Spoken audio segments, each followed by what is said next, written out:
Hello everyone, welcome to our online classes. दोस्तों, अपने आज की वीडियो में हम डिस्कस करने वाले हैं एंशिएंट इंडिया यानी कि प्राचीन भारत के कुछ ऐसे सवालों को जो कि हमारे एग्जाम के पॉइंट ऑफ व्यू से बहुत ही इंपॉर्टेंट हैं। तो आइए दोस्तों स्टार्ट करते हैं इनको डिस्कस करना। सबसे पहला हमारा सवाल है, Chandragupta Maurya was an ardent follower of, यानी चंद्रगुप्त मौर्य किसके अनुयायी थे। दोस्तों आपको ऑप्शंस दिए गए हैं, सिखिज्म, बुद्धिज्म, जैनिज्म या जुइज्म। दोस्तों करेक्ट आंसर हमारा हो जाएगा ऑप्शन नंबर सी यानी कि जैनिज्म। दोस्तों हालांकि चंद्रगुप्त मौर्य अपने जीवन के शुरुआती दिनों में हिंदू धर्म के अनुयायी थे, लेकिन बाद में उन्होंने जैन धर्म को अपना लिया था। जैन धर्म को अपनाने के बाद वो भद्रबाहु के साथ श्रवणबेलगोला चले गए और वहीं पे उनकी मृत्यु हो गई। दोस्तों ये सवाल भी एग्जाम में पूछा गया है कि चंद्रगुप्त मौर्य की मृत्यु कहाँ पे हुई थी। दोस्तों आपका आंसर श्रवणबेलगोला होगा और श्रवणबेलगोला कर्नाटका में है। तो दोस्तों आप लोग याद रखिएगा कि अपने जीवन के अंतिम दिनों में चंद्रगुप्त मौर्य ने जैन धर्म को अपना लिया था। इसके बाद दोस्तों अगला सवाल है हमारा, who build the group of monuments at Mahabalipuram, यानी महाबलीपुरम स्मारकों के समूह का निर्माण किसने किया। दोस्तों आपको ऑप्शंस दिए गए हैं, Chola kings, Chera kings, Pallava kings या फिर चालुक्य किंग्स। दोस्तों करेक्ट आंसर हो जाएगा ऑप्शन नंबर सी यानी कि पल्लव किंग। दोस्तों पल्लव साम्राज्य के शासन काल में ही महाबलीपुरम शहर की स्थापना की गई थी और वहाँ पे बहुत सारे मोन्यूमेंट्स का निर्माण करवाया गया था। बड़े बड़े पत्थरों को काट कर मंदिर बनाए गए थे, रथ के आकार के मंदिर बनाए गए थे, प्रांगण बनाए गए थे, मंडप बनाए गए थे। तो बहुत सारी संरचनाओं का निर्माण उस समय में हुआ था। तो यहाँ पर आपको याद रखना है कि पल्लव साम्राज्य के शासन काल में ही महाबलीपुरम में स्मारकों का निर्माण हुआ। दोस्तों पल्लव साम्राज्य के एक सम्राट थे नरसिम्हा वर्मन, उन्होंने ही महाबलीपुरम शहर की स्थापना की। इसके बाद दोस्तों अगला सवाल है हमारा, who is the most prominent god of Rigveda, यानी ऋग्वेद के सबसे प्रमुख देवता कौन है। दोस्तों आपके ऑप्शंस दिए गए हैं, इंद्र, अग्नि, विष्णु या पशुपति। दोस्तों करेक्ट आंसर हो जाएगा ऑप्शन नंबर ए यानी कि इंद्र। दोस्तों ऋग्वेद में सबसे ज्यादा महत्वपूर्ण इंद्रदेव को ही बताया गया है। ऋग्वेद में जितने भी मंत्र हैं उनमें सबसे ज्यादा मंत्र इंद्रदेव को ही अर्पित किए गए हैं। दोस्तों ऋग्वेद कुल 10 मंडल में डिवाइडेड है, जिसमें से थर्ड मंडल में आपको गायत्री मंत्र मिलता है और 10वें मंडल में आपको पुरुष सूक्त हाइम मिलता है। तो दोस्तों ये कुछ फैक्ट्स हैं ऋग्वेद के बारे में जो आपको याद रखनी है। इसके बाद दोस्तों अगला सवाल है हमारा, what is the name of the court poet of king Harshvardhan, यानी राजा हर्षवर्धन के दरबारी कवि का नाम क्या है। दोस्तों आपको ऑप्शंस दिए गए हैं, तुलसीदास, सूरदास, रसखान या बाणभट्ट। दोस्तों करेक्ट आंसर हमारा हो जाएगा ऑप्शन नंबर डी यानी कि बाणभट्ट। दोस्तों हर्षवर्धन वर्धमान डायनेस्टी के एक सम्राट थे और इनके दरबार के कवि का नाम बाणभट्ट था। बाणभट्ट के द्वारा लिखी गई दो पुस्तकें बहुत ही ज़्यादा फेमस और एग्जाम्स में बहुत बार रिपीट होती हैं। पहली हर्षचरित्र जो हर्षवर्धन की बायोग्राफी है और दूसरी कादम्बरी।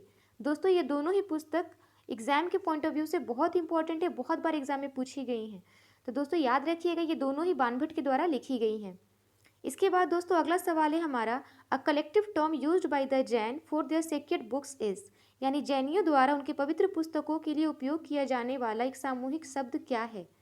दोस्तों आपके ऑप्शंस हैं, प्रबंधस अंगस, त्रिपिटक, निबंध या चरित। दोस्तों करेक्ट आंसर हमारा ऑप्शन नंबर ए हो जाएगा यानी कि प्रबंधस अंगस। दोस्तों जैन धर्म में कुल 12 अंग हैं। इन 12 अंगों को साथ में जब मिलाते हैं तो उन्हें हम प्रबंधस अंगस कहते हैं। यही जैन धर्म के धार्मिक ग्रंथ हैं। त्रिपिटक बौद्ध धर्म का धार्मिक ग्रंथ होता है जिसमें 3 पिटक हैं, अभिधम पिटक, सुत्त पिटक और विनय पिटक। इन तीनों को मिला करके बनता है त्रिपिटक। तो दोस्तों आज के बाद आप याद रखिएगा कि त्रिपिटक बौद्ध धर्म का धार्मिक ग्रंथ है और अंग जैन धर्म का धार्मिक ग्रंथ है। इसके बाद दोस्तों अगला सवाल है हमारा, who was the first grammarian of Sanskrit language, यानी कि संस्कृत भाषा के सबसे पहले व्याकरणकार कौन थे। दोस्तों सवाल आपसे पूछा गया है कि संस्कृत भाषा का व्याकरण सबसे पहले किसके द्वारा बताया गया था, ये सबसे पहले किसके द्वारा लाया गया था। दोस्तों आपके ऑप्शन है, कलहन, कालिदास, पाणिनि या मैत्री। दोस्तों करेक्ट आंसर हमारा हो जाएगा ऑप्शन नंबर सी यानी कि पाणिनि। दोस्तों पाणिनि के द्वारा लिखी गई अष्टध्यायी संस्कृत भाषा के ग्रामर पे लिखी गई सबसे पहली पुस्तक है। जैसे हम इंग्लिश का ग्रामर पढ़ते हैं, हिंदी का ग्रामर पढ़ते हैं, वैसे ही संस्कृत का ग्रामर होता है। तो दोस्तों विश्व में सबसे पहला संस्कृत ग्रामर बुक पाणिनि के द्वारा लिखा गया था और उसी का नाम अष्टध्यायी है। तो इन्हें विश्व का सबसे पहला संस्कृत ग्रामेरियन कहा जाता है, यानी संस्कृत भाषा का व्याकरणकार।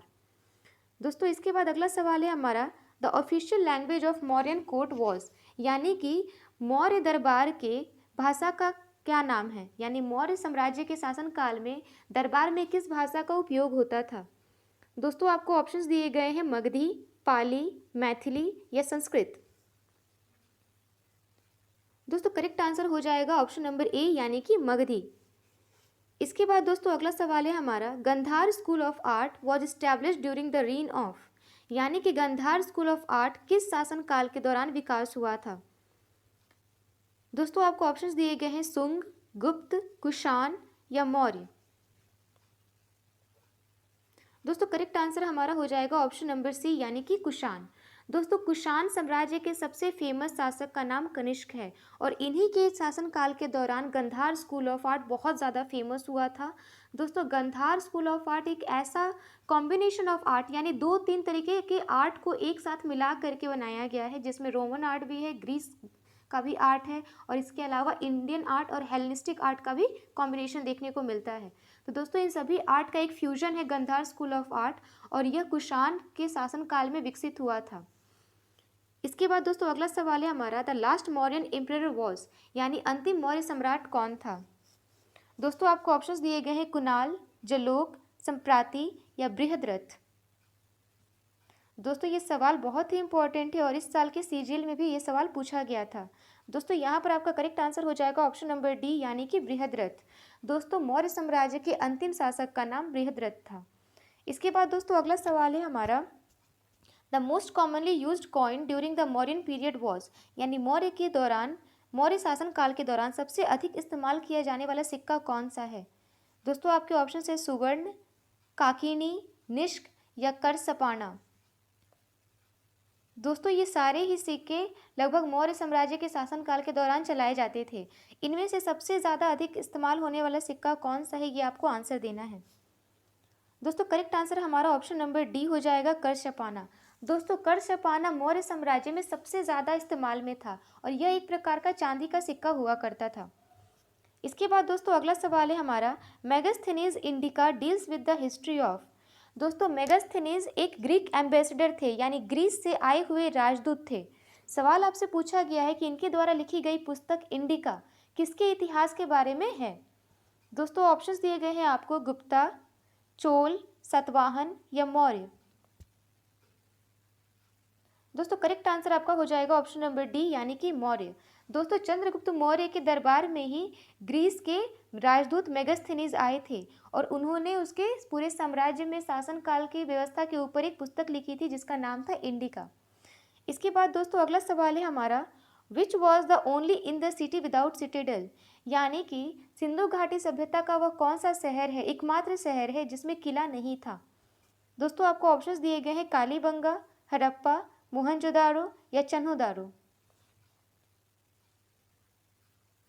दोस्तों करेक्ट आंसर आपका ऑप्शन नंबर डी हो जाएगा चन्हुदारो। दोस्तों चन्हुदारो सिंधु घाटी सभ्यता का एकमात्र ऐसा शहर है जिसमें कोई किला नहीं बनाया गया था। इसके अलावा सभी शहरों में किले का निर्माण किया गया था प्रोटेक्शन के लिए। इसके बाद दोस्तों अगला सवाल है हमारा, the script of Indus valley civilization was, यानी सिंधु घाटी सभ्यता की लिपि क्या है। दोस्तों आपके ऑप्शंस दिए गए हैं द्रविडियन, पर्शियन, संस्कृत या इनडेसिफरेबल, यानी जिसे पढ़ा नहीं गया हो। दोस्तों करेक्ट आंसर हमारा ऑप्शन नंबर डी हो जाएगा यानी कि इनडेसिफरेबल।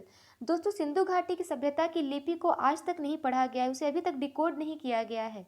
तो दोस्तों यहाँ पर हमारा correct answer option number D हो जाएगा। इसके बाद दोस्तों अगला सवाल है हमारा, द ओल्डेस्ट वेद इज, यानी सबसे पुराना वेद कौन सा है। दोस्तों आपको ऑप्शंस दिए गए हैं ऋग्वेद, सामवेद, अथर्ववेद या यजुर्वेद। दोस्तों इसमें करेक्ट आंसर हमारा हो जाएगा ऑप्शन नंबर ए यानी कि ऋग्वेद। दोस्तों टोटल हमारे 4 वेद हैं, ऋग्वेद, सामवेद, यजुर्वेद और अथर्ववेद। इनमें सबसे पुराना वेद हमारा ऋग्वेद है। दोस्तों ऋग्वेद में सिर्फ और सिर्फ मंत्र मिलेंगे आपको, जिसमें बहुत सारे मंत्र को कंपाइल किया गया है। और दूसरा जो हमारा वेद है वो है सामवेद, जिसमें सॉन्ग्स को लिखा गया है। ये इंडियन म्यूज़िक बुक भी कहलाता है दोस्तों। अगर आपसे सवाल में पूछा जाए एग्ज़ाम में कि ओल्डेस्ट इंडियन म्यूज़िक बुक किसे कहते हैं, यानी भारत की सबसे पुरानी म्यूज़िक बुक कौन-सी है? तो आपका आंसर सामवेद ही होगा, क्योंकि उसमें ध्रुपद राग मिलता है दोस्तों। इसके बाद तीसरा है हमारा यजुर्वेद, जिसमें चर्चा की गई है कि पूजा पाठ के दौरान किस प्रकार की विधि किए जाने चाहिए, कैसे नियम किए जाने चाहिए, यज्ञ वगैरह की विधि को डिस्कस किया गया है। और चौथा है हमारा अथर्ववेद, जिसमें बीमारी या फिर भूत पिशाच से भगाने के लिए बहुत सारे विधि और नियमों का और मंत्रों का उल्लेख किया गया है। तो दोस्तों ये हमारे 4 वेद हैं जिनमें अलग अलग चीज़ों को डिस्कस किया गया है। इसके बाद दोस्तों अगला सवाल है हमारा, who is regarded as the war god in Rigveda, यानी कि ऋग्वेद में युद्ध का देवता किसे माना गया है? दोस्तों आपके ऑप्शंस दिए गए हैं, अग्नि, सूर्य, इंद्र या वरुण। दोस्तों करेक्ट आंसर हमारा हो जाएगा ऑप्शन नंबर सी, यानी कि इंद्र। दोस्तों इंद्र देवता को ही यहाँ पर पुरंदर कहा जाता है। दोस्तों पुरंदर का मतलब होता है ब्रेकर ऑफ फोर्ट्स, यानी किलों को तोड़ने वाले। ऐसा माना जाता था ऋग्वेद में कि इंद्र देवता इतने ज़्यादा ताकतवर होते थे कि वो किलों को अकेले ही तोड़ लेते थे। तो दोस्तों ऋग्वेद में उन्हें पुरंदर कहा गया है। पुरंदर का लिटरल मीनिंग होता है ब्रेकर ऑफ फोर्ट्स। तो दोस्तों यहाँ पर हमारा correct answer option number C हो जाएगा, यानी कि इंद्र। तो दोस्तों इस वीडियो में हमने अपने एंशिएंट इंडिया के 15 क्वेश्चंस को डिस्कस किया, उससे जुड़े कुछ फैक्ट्स को भी डिस्कस किया। ऐसे ही सवाल आपके लिए नेक्स्ट वीडियोस में लेकर के आए जाएंगे। तब तक ऐसे ही हमारे चैनल के साथ जुड़े रहिए, इसे सब्सक्राइब करिए, वीडियो को लाइक करिए और इसे ज़्यादा से ज़्यादा शेयर करिए। Thank you.